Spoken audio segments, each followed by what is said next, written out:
Hey guys, welcome to Technability. Happy Saturday. I'm Berge, and what we have here today is a iPhone 4S running on iOS 7 Beta 4. So we've already done a video showcasing Beta 4 on the iPhone 5, and here we have Beta 4 on the 4S, which a lot of people have been asking about. So basically, it's the same OS. It's got the same features that you're going to find on the 5, Siri, etc., except obviously on 4S hardware. So let's just go ahead and get started here. Alright, first thing you're going to obviously notice is the notification center. The difference, you could swipe to your notifications, you could swipe to your missed notifications, all today obviously, which are the notification center widgets, as I like to call them. Of course, you also have the control center. Got that new little inertia effect there, you can see from the bottom. Still not customizable. It's probably never going to be customizable, guys, unless you jailbreak, so keep that in mind now. Alright, let's go ahead and just check out the lock screen here real quick. In relation to the lock screen, one thing you'll notice is that the notification center up top and the control center on the bottom have these little gray bars. Okay, notice these down here. So that's new. That wasn't there before. And you got the slide to unlock now. Obviously, it's just letting you know that there's a control center on the bottom. It's letting you know that there's a notification center up top. And of course, if I swipe my finger to the right, I'm going to unlock the device.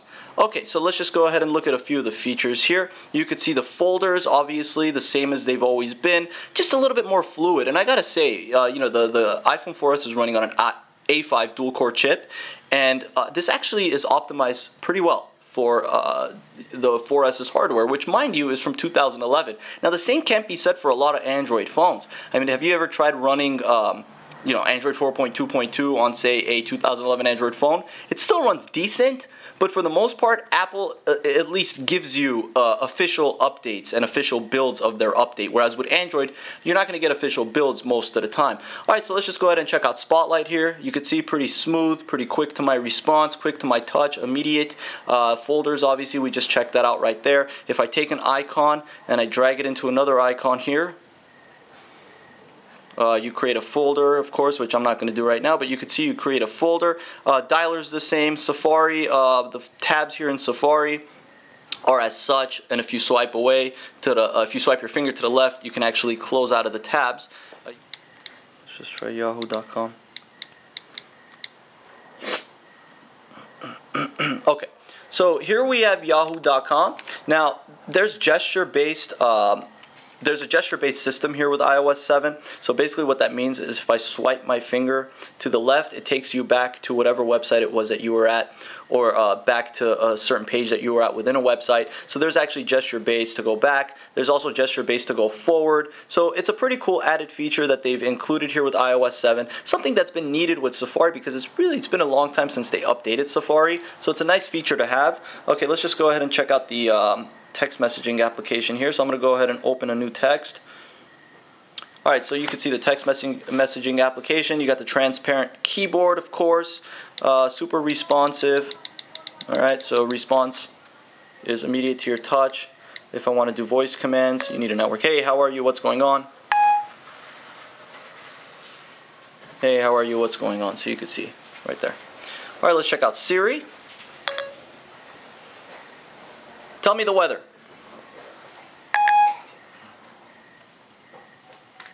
Nice weather coming up between today and Wednesday. Up to 77. What is 6 times 6 times 3 minus 9 divided by 2 to the third power?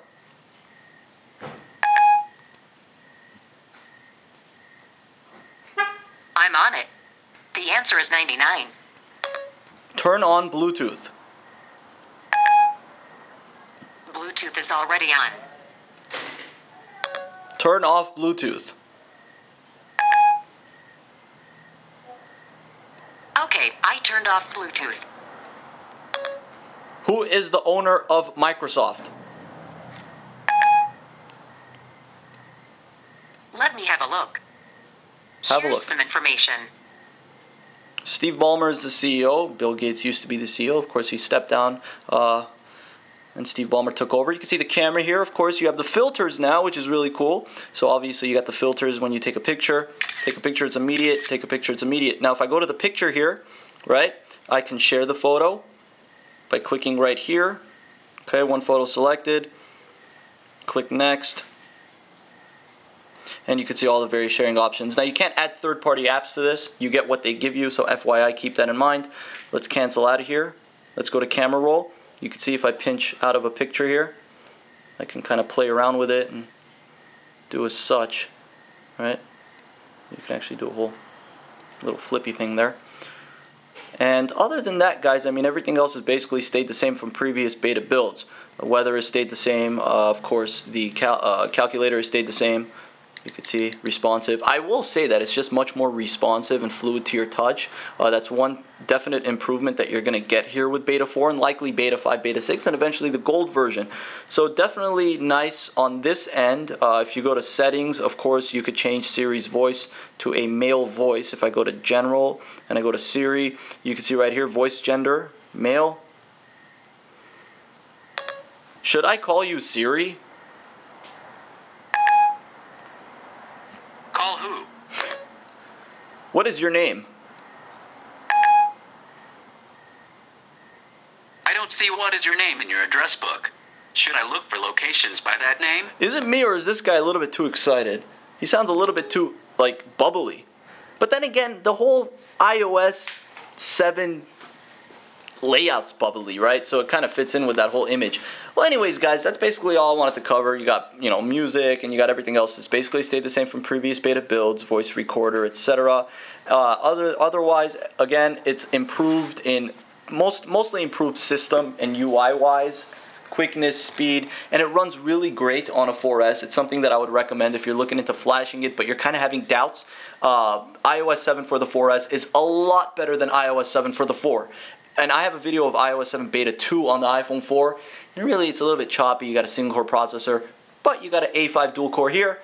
It runs perfectly fine. I mean, I could just go ahead and do a quick comparison here with the iPhone 5. You could see in terms of just its transition speeds and whatnot, it's about the same. I mean, even the folders, opening a folder, you can see there's not much difference. Bringing down Spotlight, etc. So check out my channel, guys. I'm going to do an in-depth comparison between the 5 and the 4S. Otherwise, thank you for watching. Again, don't forget to subscribe. Technobility is your source for no-nonsense tech, and check out technobility.com. Thank you guys for watching. Have a good day.